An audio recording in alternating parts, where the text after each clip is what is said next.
அதுலேயே இருக்கிறதுலே ஒரு லேடியை நான் கல்யாணம் பண்ணிட்டேன், நான் திருமண வாழ்க்கைக்குள்ளே போயிட்டேன். அவங்க பயங்கரமான விக்கிரக ஆராதனைக்காரி, வீட்டில் ஒரு துளி சமாதானம் கூட இல்லை.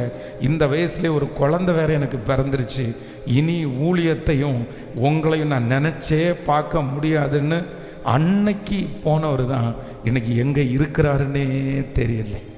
அப்போது இன்றைக்கு இந்த உபவாச ஜபத்தில் இந்த சத்தத்தை கேட்குற ஆண்டவருடைய பிள்ளைகளை, ஆண்டவர் நம்மளை சில பொல்லாத கட்டிலிருந்து நம்மளை தூக்கி எடுப்பார்.